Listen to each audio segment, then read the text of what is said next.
Buenas noches, amigos televidentes. Este es su espacio Frente a la Verdad, como cada sábado, el toque de queda para las informaciones más importantes en el ámbito nacional e internacional. Esta semana que ha transcurrido ha sido una semana sumamente fresca, una semana lluviosa, una semana de frutos para la República Dominicana. Según la UNAMED, van a haber lluvias muy esporádicas durante este fin de semana, o sea que la temperatura va a estar sumamente tranquila durante este fin de semana. Señores, con nosotros va a estar en este programa de Frente a la Verdad un gran politólogo, una persona muy experta en cuestiones de seguridad. Ese es el señor Daniel Pou, quien está con nosotros. Daniel. Muy buenas. Un placer tenerlo aquí en este su espacio de Frente a la Verdad. Usted sabe que yo estaba dándole paso y siempre he seguido de usted la buena penetración que usted hace en los programas hacia el público, y para mí ha sido un orgullo tenerlo en este programa. Bueno, para mí ha sido un privilegio pues corresponderle su invitación, ¿verdad? Y pues uno siempre debe tratar de, cuando habla, evitar el vedetismo, del exhibicionismo, muchas veces de tener conocimientos. Para mí lo importante de estar sentado frente a una cámara, un medio de comunicación, un micrófono, es que el receptor del mensaje pueda recibir informaciones precisas y con el mayor criterio científico posible. Que sea llano, que le llegue a la gente. Sí, es que los grandes conocimientos han sido planteados de manera muy llana. Ya. Yo creo que la gente que se complica mucho es porque realmente no tiene un acceso fácil a esos conocimientos. Muy interesante. Mire, vamos a entrar en materia, señor Pou.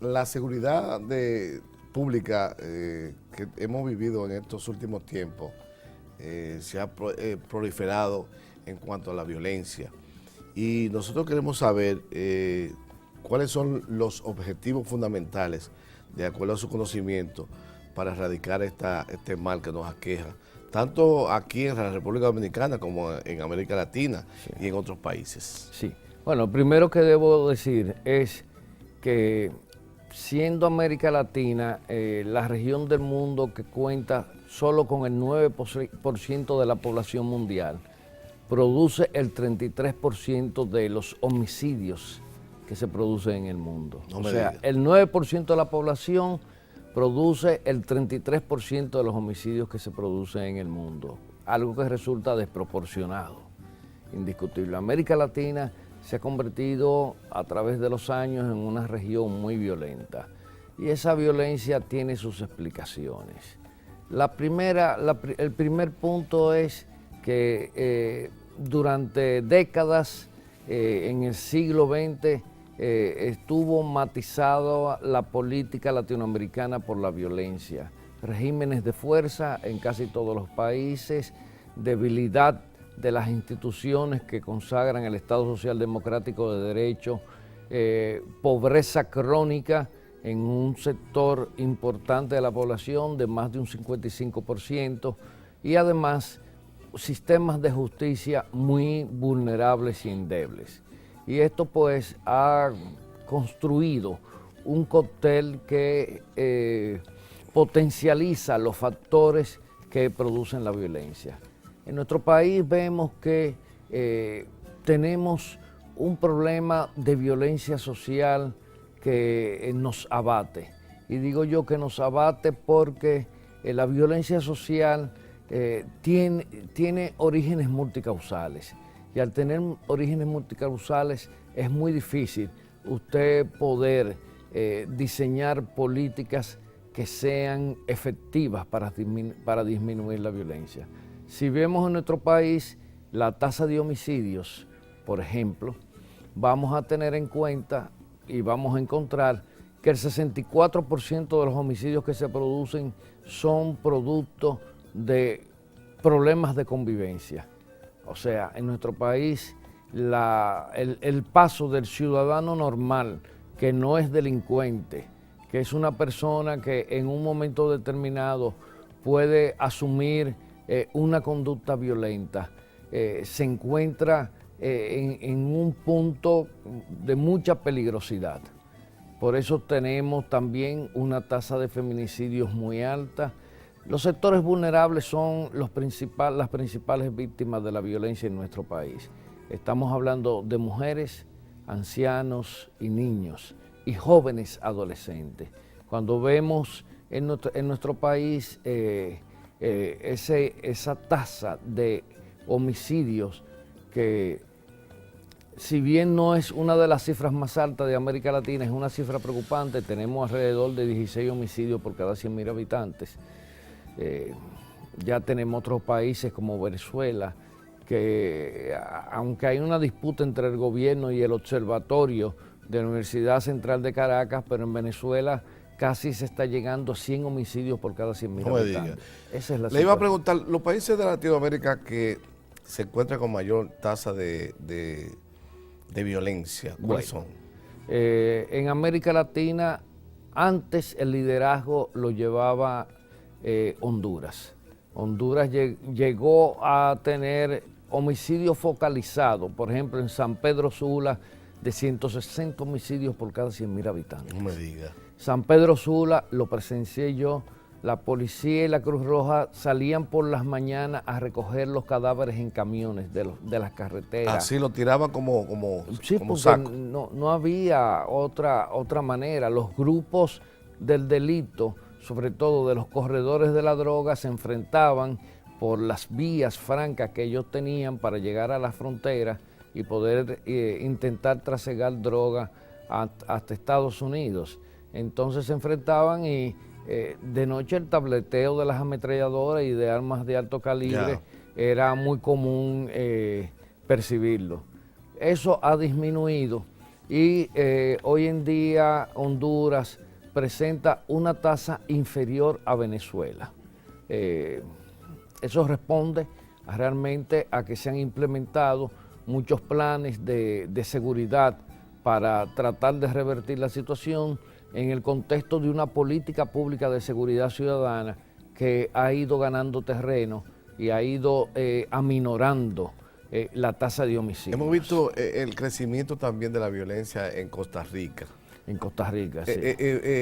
Creo que debido a la guerrilla de Colombia que se han transportado hacia allá, ¿es cierto? No, en Colombia, en Costa Rica hay un problema que es mucho más complejo. Es sobre todo la migración de salvadoreños, de hondureños, de guatemaltecos que están dentro de inscritos de los grupos violentos tradicionales como son las famosas maras. En Guatemala. Sí. Las maras originalmente son salvadoreñas. Luego, sí, y se originaron como grupos de autodefensa entre los salvadoreños que emigraban hacia Estados Unidos. Fue una manera de defenderse de la agresión de los negros americanos y de los americanos que también son violentos. Pero llegaron a formar anillos tan sólidos dentro de una estructura criminal que hoy en día las famosas maras, entre ellas la Mara Salvatrucha, que es una de las más connotadas, pues es una red criminal que prácticamente tiene su amplitud desde Estados Unidos, México y todos los países de Centroamérica, y han tomado territorio también en Costa Rica.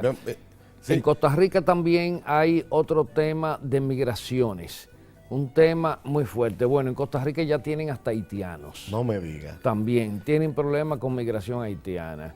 Eso es un elemento también que se añade. Esa conjunción de diferentes grupos étnicos y nacionales, como son guatemaltecos, hondureños, salvadoreños, constituidos casi todos en grupos de pandilla, ha llevado a que Costa Rica se haya convertido en un punto importante en el desarrollo de actividades delictivas. Pero el turismo entonces ha mermado bastante allá, porque yo recuerdo que fui hace algunos años a Costa Rica y uno podía caminar en la calle normal y decían que era la Suiza de América, ¿se recuerda? Decían, ni siquiera tenía ejército. Exacto, no tenía nada de eso, o sea que la policía con era... instituciones muy fuertes, muy estables, pero en Costa Rica también la corrupción política ha hecho lo suyo. Ya.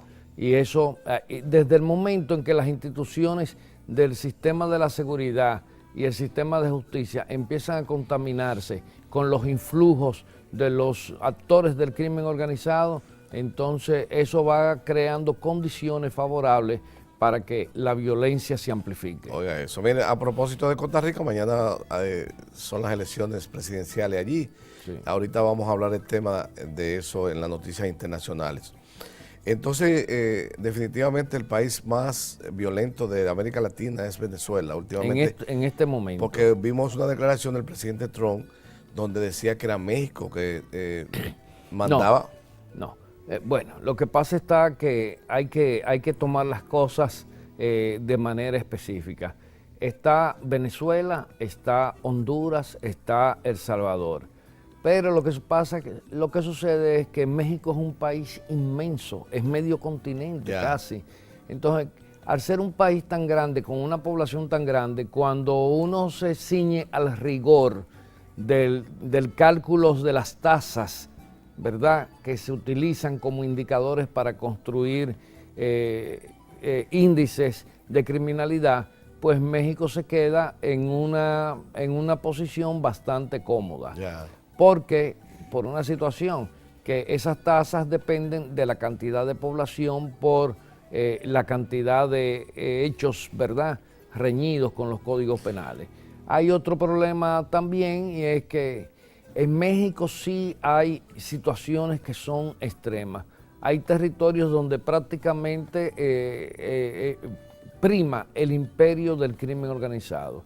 Okay. Hay municipios en México que lo maneja el crimen organizado a su antojo. Que no entra la policía ahí. No, bueno, la policía va, pero la policía incluso está penetrada por los actores del crimen organizado. Corrupta. Entonces, en términos académicos, no podemos decir que México tiene violencia y está dentro del umbral de los países más violentos del continente, pero más sin embargo, lo que pasa está que 200 muertos en México no son nada cuando usted lo compara con la población mexicana. Ahora, 200 muertos o 200 homicidios en Guatemala son muchos porque la población es más pequeña. Entonces, eso se calcula por la solución, entrando ya en el tema de la República Dominicana, la solución para resolver el problema de la criminalidad aquí, en este país, como experto usted, ¿cuál es? Mire, aquí hay que diseñarse una política fundamentada en dos ejes. Primero prevención y luego persecución criminal. Eso es lo primero que tenemos que tener claro. Muchas veces el liderazgo político nacional quiere reducir el problema de la criminalidad a un tema policial y eso es un error. Porque el tema de la criminalidad es un tema que tiene unas fuertes raíces sociales. Y no quiero enarbolar un discurso que muchas veces se le endilga que es un discurso de excusa, pero el tema de la exclusión social, el tema de la debilidad de las instituciones, la carencia de un régimen de consecuencias. Aquí hay muchachos que cuando la policía los ultima a tiro y vemos el glosario que tiene, uno no se puede explicar cómo ese individuo anda en la calle. Caramba, 13 homicidios, 11 homicidios, 15 homicidios, y ese individuo anda en la calle a la vista de todo el mundo. No puede ser. Pero también tenemos por el otro lado, que es el que más, el sector que más se resiste a disminuir la violencia, y es el que compone la ciudadanía, la violencia de tipo social. Los dominicanos han perdido la capacidad de asombro, de dirimir un problema a veces de una división, de una empalizada, como le llaman en el campo, con palabras.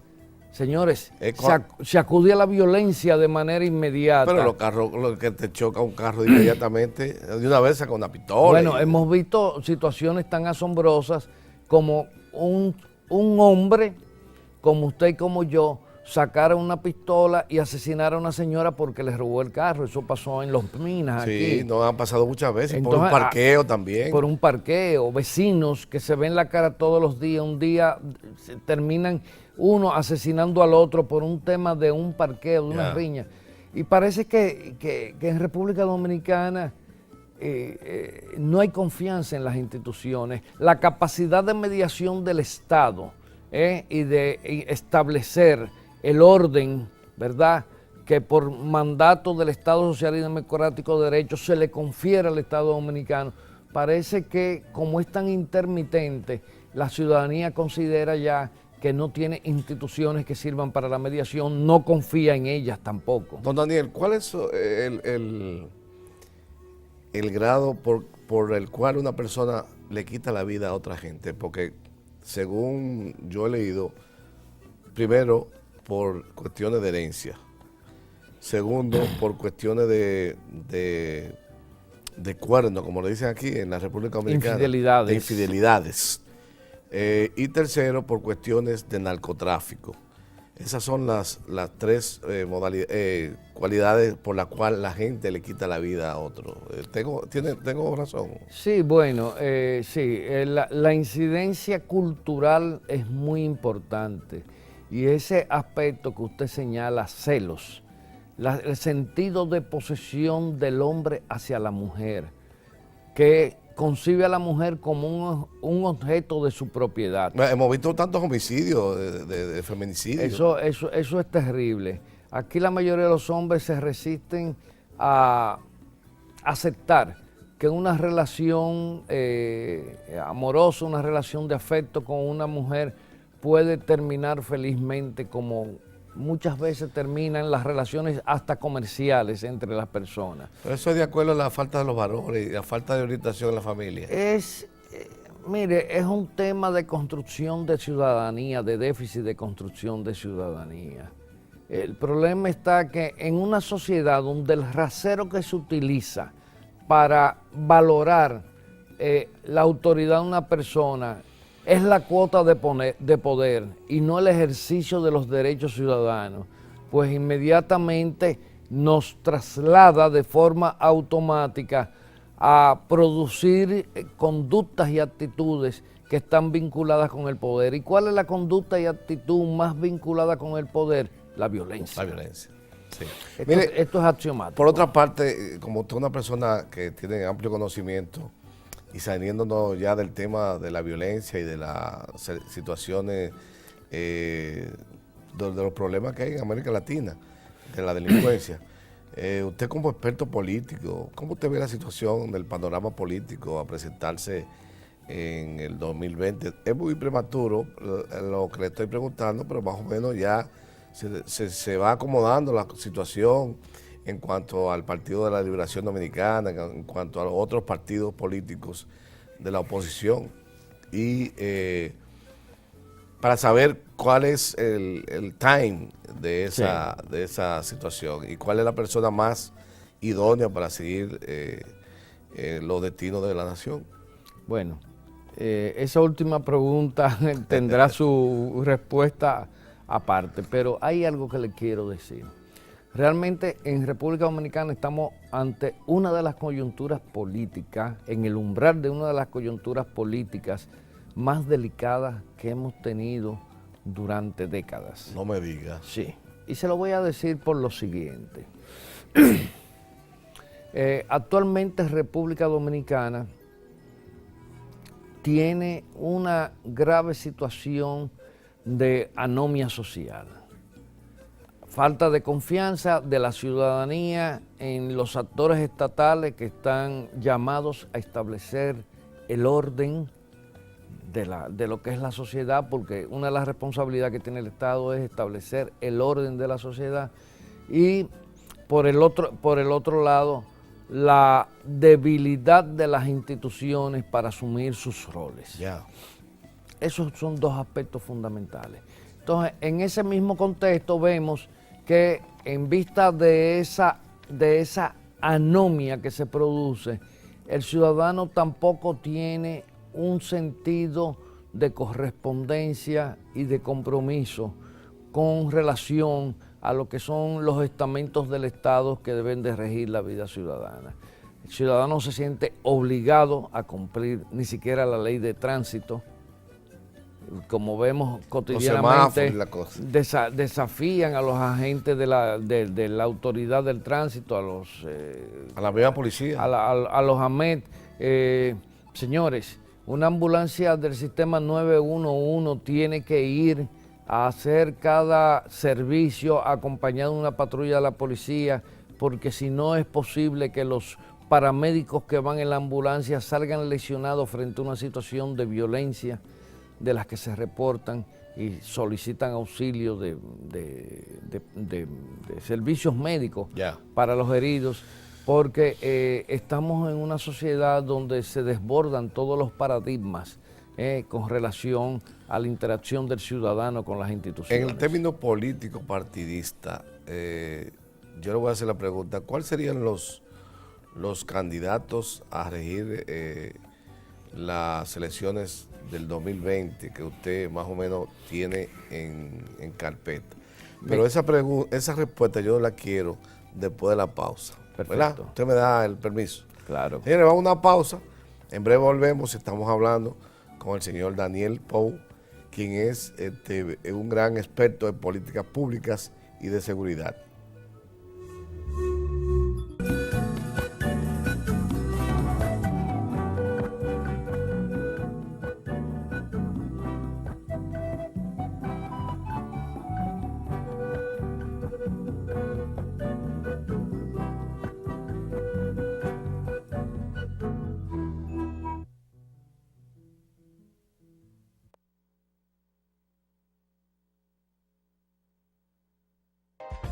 En el INAVIE somos bienestar.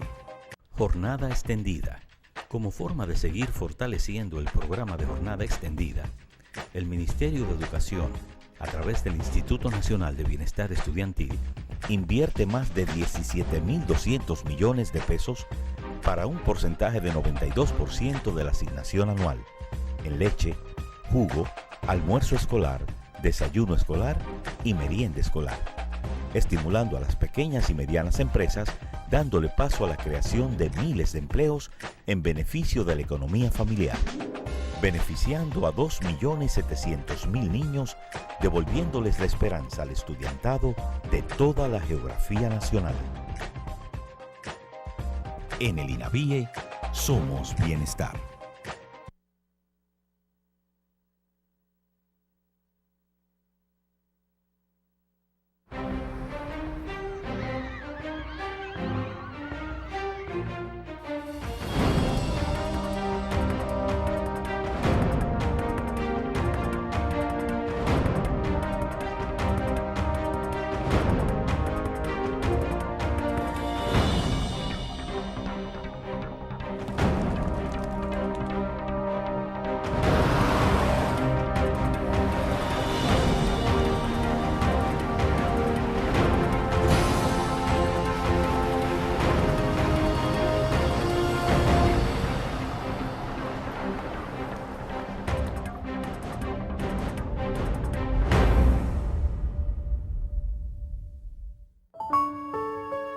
Nos gusta construir.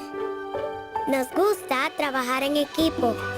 Imaginar que cada edificio se llenará de experiencias y de sueños. Que con cada esfuerzo abrimos nuevos caminos.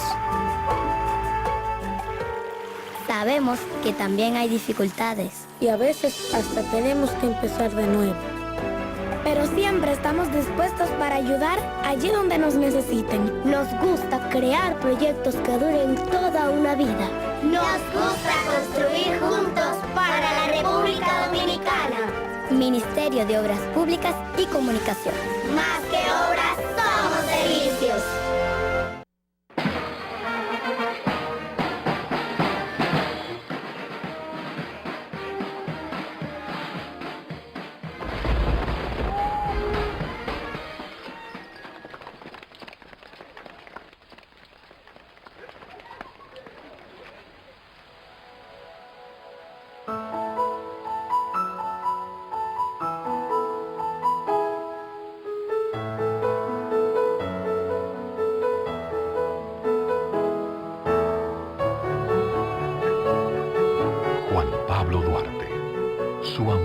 nuestra nación no tuvo límites. Imitemos su ejemplo. En su bicentenario, Duarte vive en mí.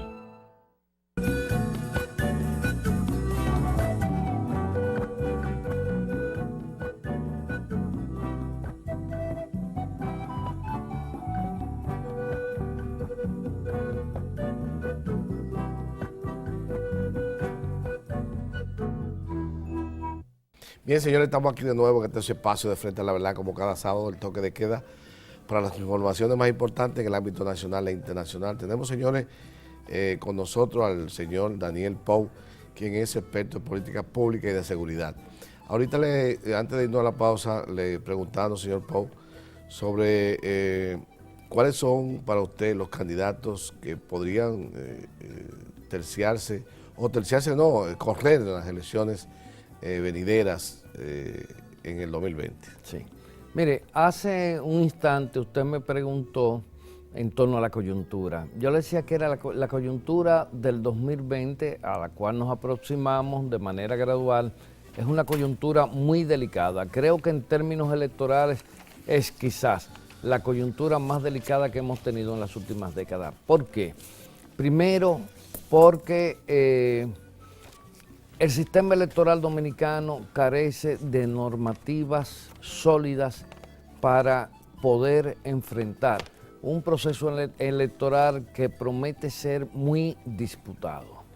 Y digo que promete ser muy disputado porque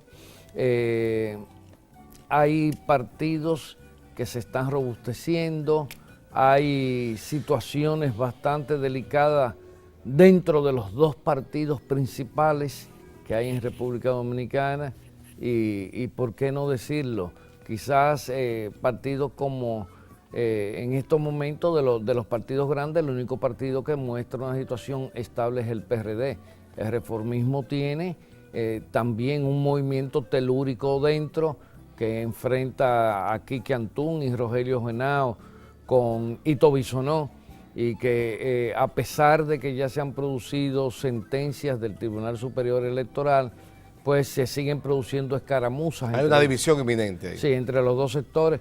Dentro del PLD hay una situación bastante delicada, que una es la que tiene que ver con el tema de los métodos para la elección de los candidatos. ¿Abierta o cerrada? Abierta o cerrada. También la forma de aplicar el voto preferencial, que eso puede traer grandes grietas dentro de los partidos. Y hemos visto al señor Reinaldo Pared, que es el secretario general del Partido de la Liberación Dominicana, en el día de hoy, que se destapa diciendo de que hay ciertos dirigentes de su propia organización que están diciendo que hay una división dentro del partido. Entonces él refutó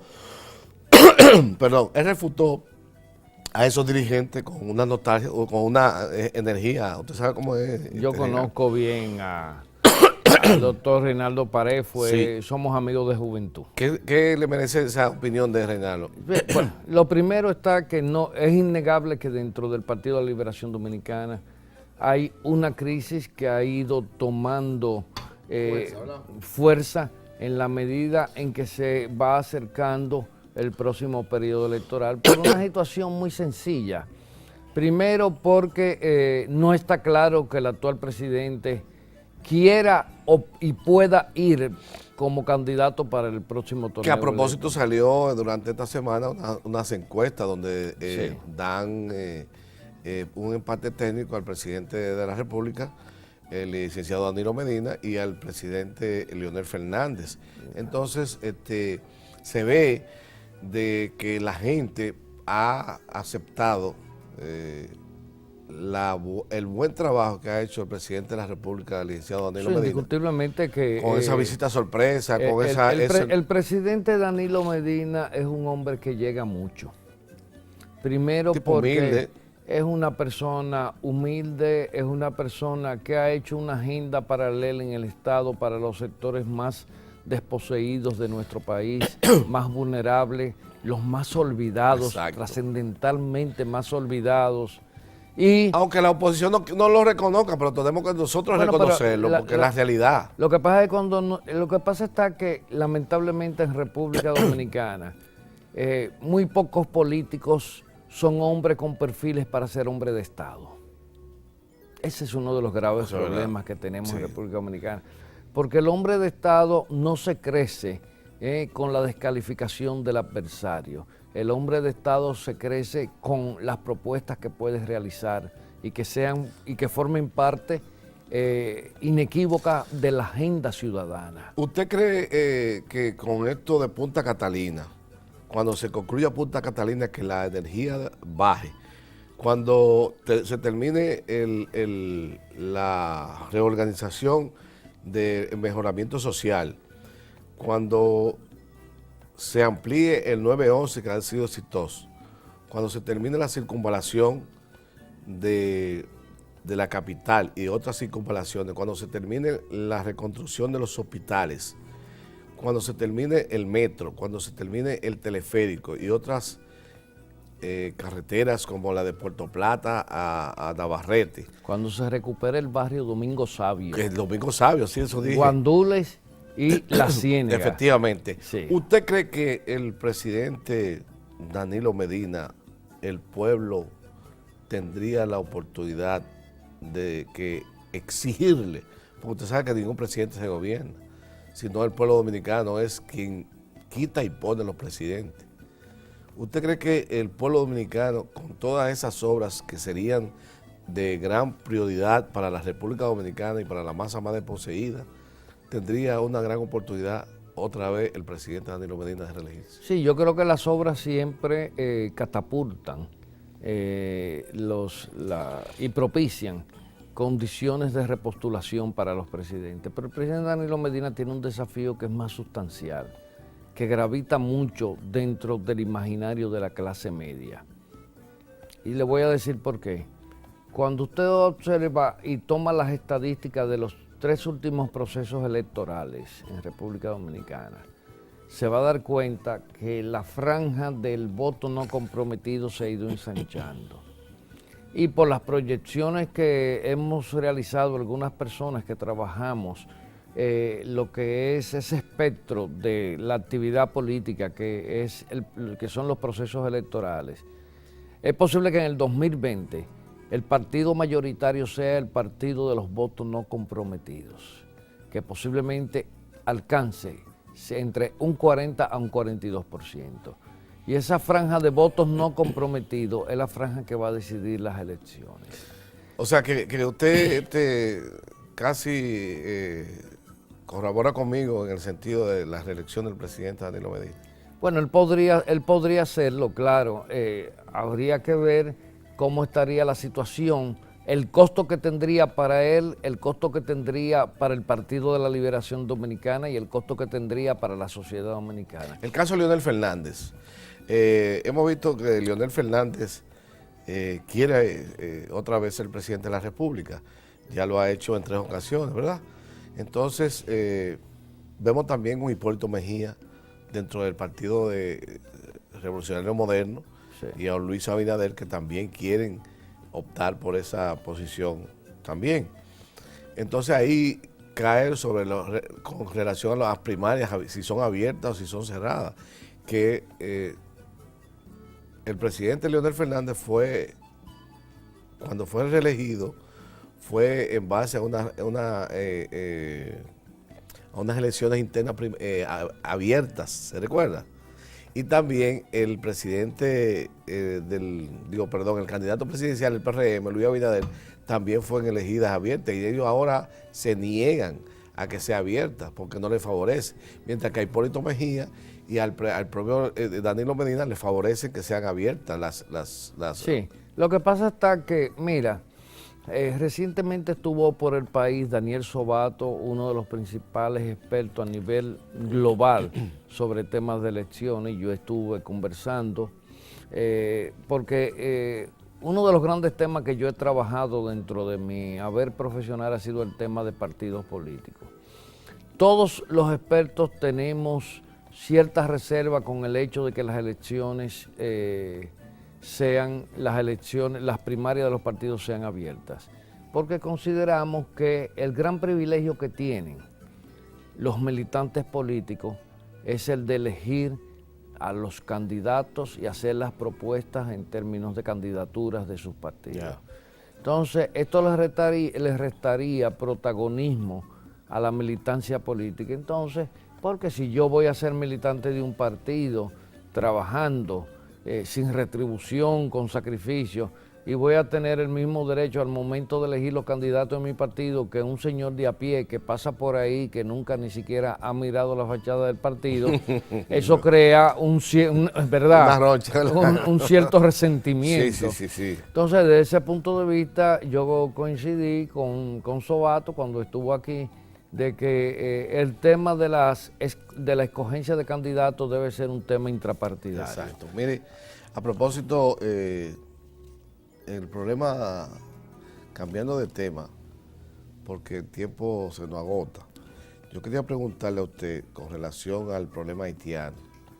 Hemos visto una declaración del ministro de Medio Ambiente, Domínguez Brito, de una preocupación que existe en la República Dominicana en cuanto a que podría llegar a un problema grave la escasez de agua en Haití.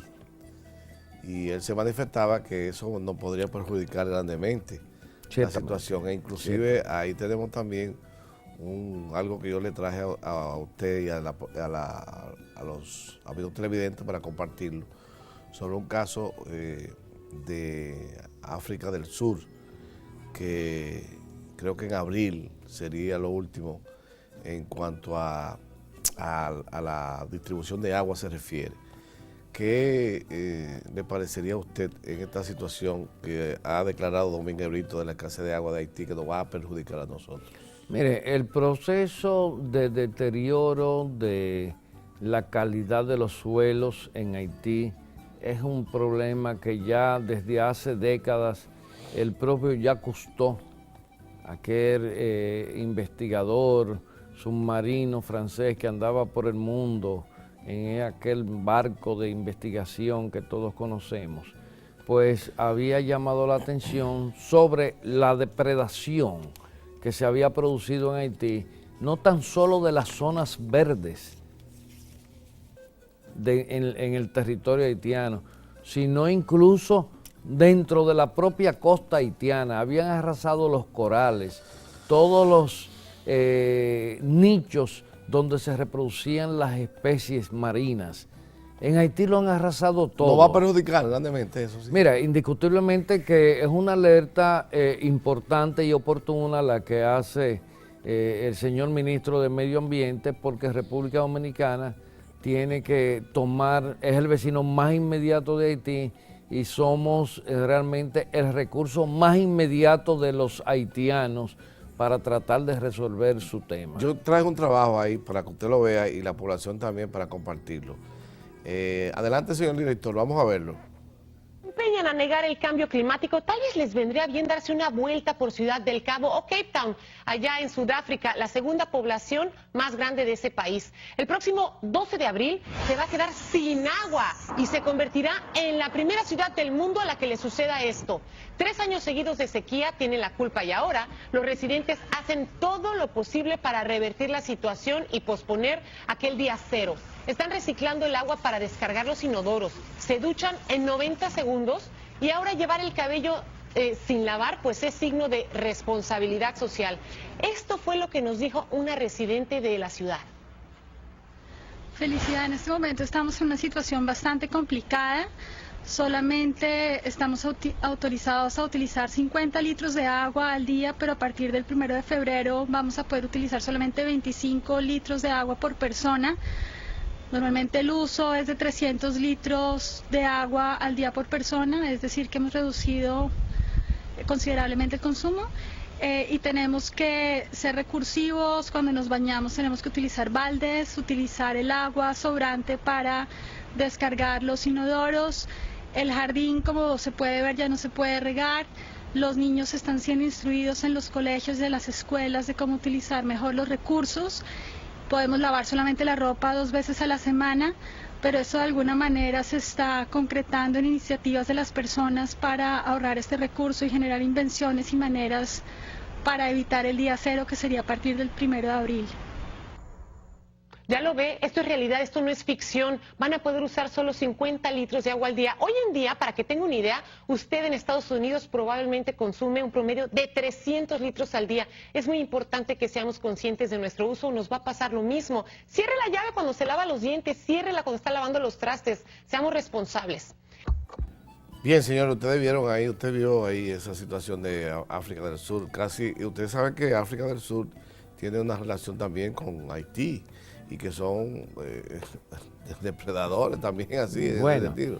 Lo que sucede está que... ¿Qué usted opina sobre esa situación? Muy lamentable. Sí, África del Sur fue un país ocupado por ingleses y que fue depredado de una manera inmisericordia. No me diga. Y hoy en día vemos cómo se pagan las consecuencias del maltrato y la vejación al medio ambiente. Oiga eso. Hay que tener bastante claro que, a diferencia de Haití, que llueve como aquí casi todos los días, en el caso de ellos, de Sudáfrica, es más grave porque el caso de ellos es que no le llueve. Ahora, ¿qué es lo que sucede cuando llueve y usted ha deteriorado, ha degradado el suelo? Que el suelo no puede retener el agua y toda esa agua se va al mar, que es lo que está sucediendo en Haití. Y por eso usted ve que cuando vienen esos días de tormenta, de vaguadas tropicales, el agua arrasa, se mueve de un lugar a otro hasta que busca y encuentra la desembocadura de los ríos en el mar, y por ahí pues se integra. Pero eso es por la degradación del suelo. Los surafricanos tuvieron un proceso de degradación, pero ¿qué pasa? Que hay la desertificación que se hizo en África del Sur ha hecho que el proceso que hay entre tierra y atmósfera haya sufrido ese impacto. Oiga eso. Pero nosotros tenemos que estar muy conscientes que ya hace varias décadas muchos expertos dijeron que la Tercera Guerra Mundial no se iba a producir sin que no fuera por otra cosa que por agua. Que uno de los grandes problemas de la humanidad es que nos estamos empezando a quedar sin agua. En 50 años. Por un uso irracional. Bueno, mire, cambiando de tema radicalmente, vamos a ver cuál es su opinión con el caso de Venezuela. El Departamento de Estado le dio un ultimátum al señor Maduro. Dice que le exige a las instituciones electorales de allá para que pongan fecha para las nuevas elecciones que él quiere que sean lo más rápido posible. Y hemos visto la situación del diálogo aquí en la República Dominicana con éxito del presidente Danilo Medina, conjuntamente con el expresidente de España, José Rodríguez Zapatero, y el canciller, el ingeniero Miguel Vargas Maldonado, que a propósito este lunes se va a firmar el diálogo, el acuerdo ya último, que usted sabe que solamente faltaba un punto, y el presidente Danilo Medina dijo que le dio la garantía de que fueran a Venezuela a ponerse de acuerdo de allá para luego el lunes ya definitivamente firmar. Sabe que han habido personas que han dicho que no se va a dar diálogo, que no se va a dar una solución, y sí el presidente ha sido insistente, el presidente Danilo Medina conjuntamente con José Rodríguez Zapatero y el ingeniero Miguel Vargas Maldonado. Pero hemos visto de que el Departamento de Estado le ha dado un ultimátum a Venezuela para que resuelva su problema. Bueno, comenzando por la primera puntualización que usted hizo, ciertamente el gobierno del señor Trump ha querido impactar con declaraciones que tienen por lo visto la pretensión de crear un influjo sobre la actual coyuntura de Venezuela. Pero la situación de Venezuela no es una coyuntura cualquiera. La situación de Venezuela es una situación de mucha envergadura. porque en esa situación nos encontramos realmente en lo que podría ser un punto de no retorno en torno a lo que es la situación. Hemos visto durante esta semana un apresamiento de un señor de la oposición de 84 años, sí, del señor Enrique Aristegui, sí. Sí, donde daba unas declaraciones en contra de la situación de la falta de humanismo, la situación económica que está viviendo Venezuela, la situación de humanidades, no hay medicina. Creo que tenemos las declaraciones de él, señor director. No tenemos la declaración de él, pero fue apresado y posteriormente creo que hoy fue liberado. Sí, pero que el pueblo venezolano dice que es un abuso lo que han hecho con el señor de 84 años. Yo he escuchado varias declaraciones del señor Aristegui, un hombre contundente, con una firmeza de criterio de lo que solo la tienen los hombres que llegan a cierta edad después de haber tenido una trayectoria pública, como es el caso en Venezuela, una trayectoria con entereza, respetada y con honestidad. ¿Usted está de acuerdo o optimista de que este lunes se firmará ese acuerdo? Yo no pongo en duda de que el acuerdo se firme. Ahora, que se cumplan los términos del acuerdo es la gran interrogante. Porque en el caso de Venezuela, del sector que representa el señor Maduro y el señor Diosdado Cabello, vemos que hay una dualidad discursiva.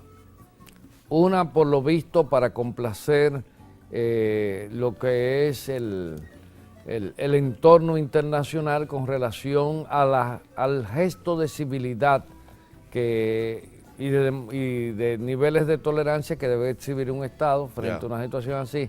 Pero por el otro lado, cuando usted toma las declaraciones del señor Diosdado Cabello, que es el jefe del ala fuerte del PSV en Venezuela, usted pues pone en entredicho que... Acusado por los Estados Unidos del narcotráfico, sí, juntamente con el vicepresidente. Sí, con Aristóbulos. Sí.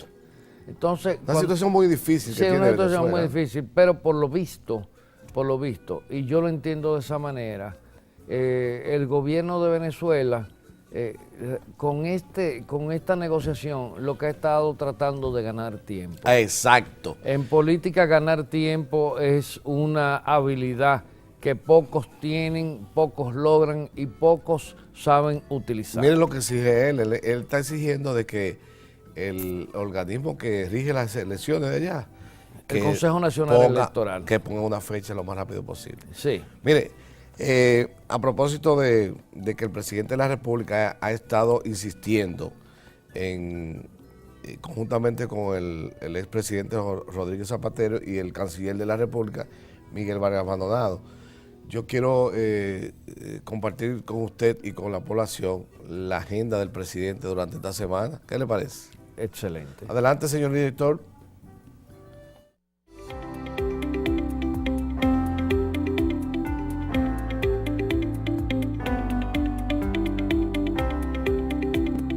Estamos entregando 7 camiones para igual número de proyectos agroforestales. Esto es parte de una flotilla de vehículos que se va a entregar para habilitar los caminos que van hacia las zonas de intervención de los proyectos agroforestales.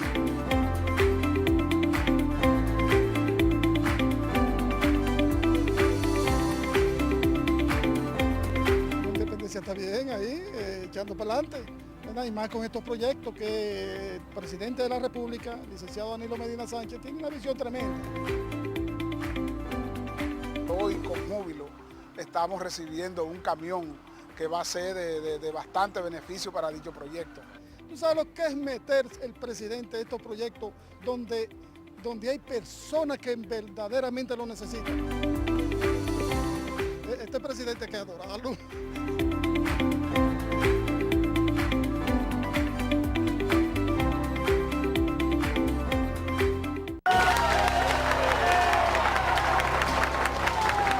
¿Quiénes son productores de cacao? ¿Y quiénes tienen tierras inquietudes? Esas tierras van a ser de ustedes. Vamos a avanzar en la titulación para que tengan la propiedad de la tierra. Ángel, los caminos vecinales. ¿Usted lo puede hacer? La carretera de El Hornico a Cacao, ¿usted la puede terminar? ¿Ustedes están dispuestos a que comencemos a transformar totalmente las 16.000 tareas? Sí. Los viveros y todo el gasto que conlleva eso lo va a cubrir el gobierno. No de 60.000 como estaba aquí programado, sino de 1 millón para transformar todas las plantaciones que ustedes tienen, que sería prácticamente multiplicar por 5 la producción. Vamos a ver si hacemos un modelo con estas 16.000 tareas y luego lo proyectamos a las 54.000 tareas que tiene todo el municipio de Villa Altagracia. Pero tienen que dedicarse a esto. Y las plantaciones de cacao serán de ustedes. Y el cacao cuando se produzca también será de ustedes.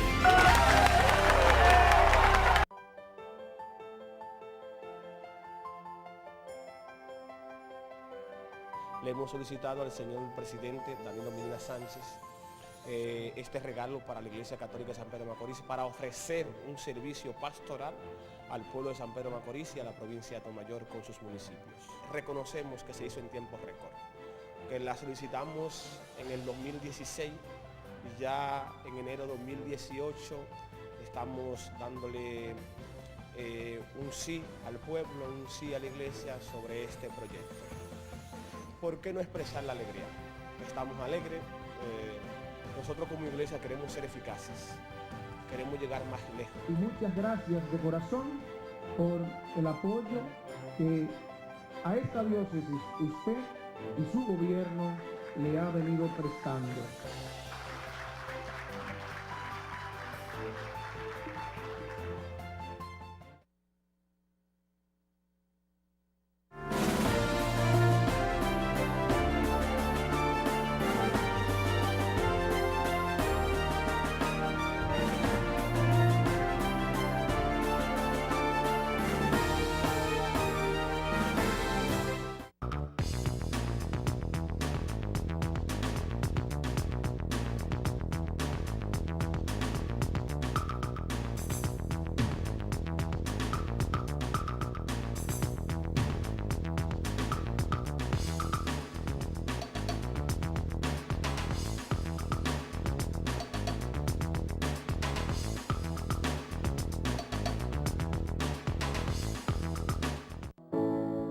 Yo nunca había caído interna, pero esto está increíble todo.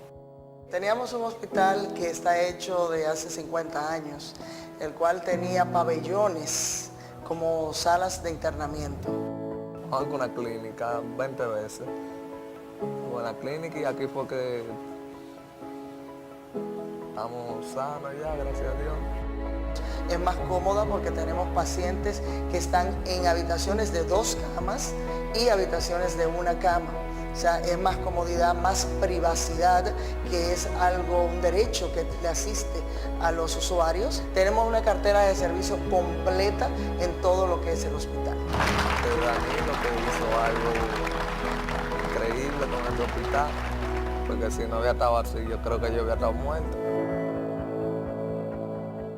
Bien, el señor Pou, usted vio ahí la agenda del presidente durante esta semana. ¿Qué tal le parece eso? El presidente el está... hospital de La Vega, en fin. Sí, el presidente está muy activo, dándole mucho seguimiento a lo que han sido sus principales hitos dentro de... Esos son los resultados de la visita sorpresa, los 196 visitas que ha hecho durante el periodo que tiene. Sí, las visitas sorpresas son...